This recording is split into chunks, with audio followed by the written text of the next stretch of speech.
کہ دیکھیں ازدواجی زندگی کے بارے میں اگر ہم بات کریں، ازدواجی زندگی کے بارے میں اگر بات کری جائے، کوئی گھر ایسا نہیں ہے جس کے اندر یہ مصیبت آتی ہو، اختلاف نہ ہو۔ کوئی گھر ایسا نہیں، کوئی گھر ایسا نہیں۔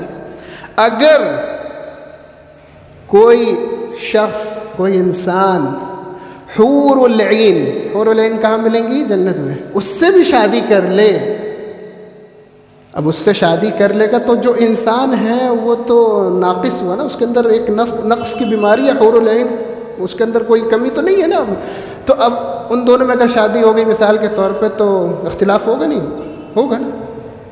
اسی طریقے سے اگر انسان جنت سے اتار دیا جائے، زعفران سے نہایا ہوا یا وہاں سے آیا ہوا، اور اس کی شادی کوئی عام عورت جو یہاں دنیا کی ہو اس سے ہو جائے تو کیا اختلاف نہیں ہوگا؟ کیونکہ ایک میں نقص ہے اور ایک کامل ہے کہ نہیں؟ اب جب دونوں جمع ہو جائیں، ایک انسان اور ایک مرد اور ایک عورت جو ایسے ہیں، دونوں کے اندر کمیاں ہیں، نقص مرد میں بھی عورت میں بھی ہے۔ آپ صلی اللہ علیہ وسلم نے کہا کہ جو ہے کوئی انسان کامل نہیں ہے، تو اب دونوں میں جب نقص آ جاتا ہے تو کیا دونوں میں اختلاف نہیں ہوگا؟ ظاہر سی بات ہے، اختلاف ہوگا نہیں ہوگا۔ نبی، ہمارے نبی ہیں آپ صلی اللہ علیہ وسلم، ان کا اختلاف کن کے ساتھ ہو گیا تھا؟ عائشہ رضی اللہ عنہ۔ حادثۃ الافک واقعہ مشہور ہے، جب ان کے پر تہمت لگائی گئی، نبی ہیں، تب کہ جب ان سے پوچھا جاتا تھا کہ تم آپ صلی اللہ علیہ وسلم آپ کس سے سب سے زیادہ محبت کرتے ہیں، تو وہ کہتے تھے عائشہ، محبت میں کسی کے ساتھ سودا نہیں، میں عائشہ سے محبت کرتا ہوں۔ ان کے ساتھ اختلاف ہو گیا، نبی ہے۔ تو کہنے کا مقصد یہ ہے، ازدواجی زندگی میں اختلافات ہوتے ہیں۔ اب جب اختلاف ہو جائے، ٹھیک ہے، اختلاف ہو جائے تو ہم کیا کریں؟ سب سے پہلا کام، اگر آپ کا جو ہے ازدواجی زندگی میں آپ دیکھ رہے ہیں اختلاف شروع ہو گیا، ٹھیک ہے، فلا تفکر بالطلاق، طلاق کے بارے میں سوچے بھی نہیں، کیونکہ اگر آپ نے ایسا اظہار کیا تو اب عورت ہے، وہ سمجھے گی کہ اب جو ہے مطلب معاملہ سدھر نہیں پائے گا، بگڑے گا، اب اور بگڑے گا یا ختم ہو جائے گا۔ فلا تفکر بالطلاق، تو طلاق کے بارے میں سوچے بھی نہیں۔ اور آپ حدیث میں آتا ہے ابغض الحلال عند اللہ الطلاق، کہ سب سے برا حلال عمل کیا ہے؟ حلال ہے لیکن اللہ برا جانتا ہے، وہ کیا ہے؟ طلاق۔ تو طلاق کے بارے میں نہ سوچیں، اختلاف ہوتے رہتے ہیں، اس کو دوسرے طریقے سے سلجھائیں، اور یہ اظہار نہ کریں کہ ہم بس طلاق دے دیں گے۔ لیکن عورت کیا ہوتی ہے کہ وہ اس کے اندر مطلب صبر کا مادہ کم ہوتا ہے، تو وہ فوراً کہتی ہے مجھے طلاق دے دو، طلاق دے دو۔ تو آپ کہیں گے ٹھیک ہے طلاق چاہیے، لو طلاق، نہیں، آپ صبر کریے۔ اسی لیے دیکھیے طلاق کا فیصلہ عورت کے ہاتھ میں کیوں نہیں رکھا گیا؟ عورت کمزور ہے، اس کو سنبھالنے والا مرد ہے، اسی لیے آدم علیہ السلام کی پسلی میں سے عورت کو پیدا کیا، ریڑھ کی ہڈی، ٹھیک ہے، کیوں؟ کیونکہ عورت کمزور ہے، مرد قوام، الرجال قوامون علی النساء، کہ مرد عورت پر کیا ہے؟ قوام ہے، ٹھیک ہے۔ تو فلا تفکر بالطلاق حل ہے، یہ حلول ہیں تھوڑے سے مختصر کہ آپ اختلاف ہو گیا آپ کیا کریں۔ دوسرا آتا ہے مسئلہ کہ اختلاف ہو گیا، اب اس اختلاف کو اتنا عام نہ کریں کہ انہوں نے اپنے گھر والوں کو بلا لیا، آپ نے اپنے گھر والوں کو بلا لیا، اب دونوں بیٹھے آمنے سامنے ایک دوسرے کو برا بھرا کہہ رہے ہیں اور باتیں شروع ہو گئی۔ اب جو ہے جہاں کا پلہ بھاری ہوا وہاں مطلب وہ لوگ سوچتے ہیں ہم لوگ جیت گئے، اور جہاں کا پلہ ڈاؤن ہوا وہ سوچتے ہیں ہم لوگ ہار گئے۔ تو ایسا نہ کریں، بلکہ کمرے میں اگر آپ ہیں اکیلے تو جتنی لڑائی کرنا ہے کر لیے، کمرے تک رکھیے، اور اس لڑائی کو دونوں لوگ، یہ بات یعنی زوجین کے لیے ہے، ایک مرد کے لیے بھی ہے، عورت کے لیے بھی، کہ لڑائی کتنی بھی ہو جائے اس لڑائی کو جب کمرے سے نکلیں تو دروازے کے بعد چھوڑ کے چلے جائیں، باہر نکلے ایسے کہ جیسے کچھ نہیں ہوا۔ کیوں؟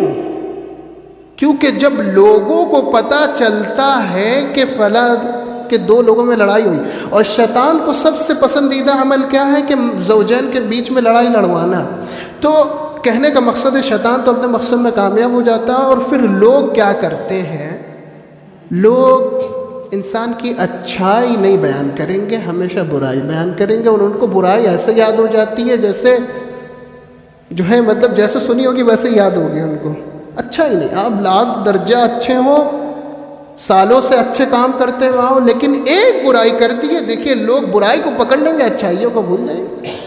یہ لوگوں کی فطرت ہے، انسان کی فطرت ہے، یہ اچھائی بھول جاتے ہیں، برائی پکڑ لیتے ہیں۔ کوئی شیخ اگر جو ہے 10 سال سے دین کا کام کرتے آ رہے ہیں، ہم ان کو سنتے چلا رہے ہیں، 10 سال بعد ان سے ایک غلطی ہو گئی تو ہم نے اس کو پکڑ کے کافر ہے۔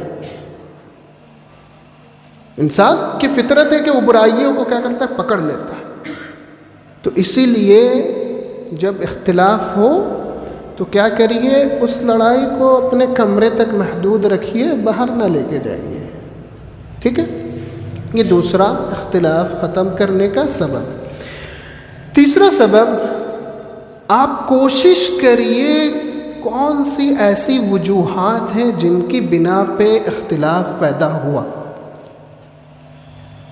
بہت سی وجوہات ہوتی ہیں بھئی، آپ کی اگر زوجہ آپ سے ناراض ہے تو ہو سکتا ہو آپ راتوں میں دیر سے آتے، ہو سکتا ہے یہ بھی ایک سبب ہو سکتا ہے، وہ پوچھیں اگر آپ رات میں دیر سے کیوں آتے ہیں، ہم آپ سے ناراض ہیں، تو آپ ان سے لڑیے نہیں، آپ یہ کہیے کہ انشاءاللہ کل سے نہیں آئیں گے، ایسا مطلب جواب اخلاق پیش کریے۔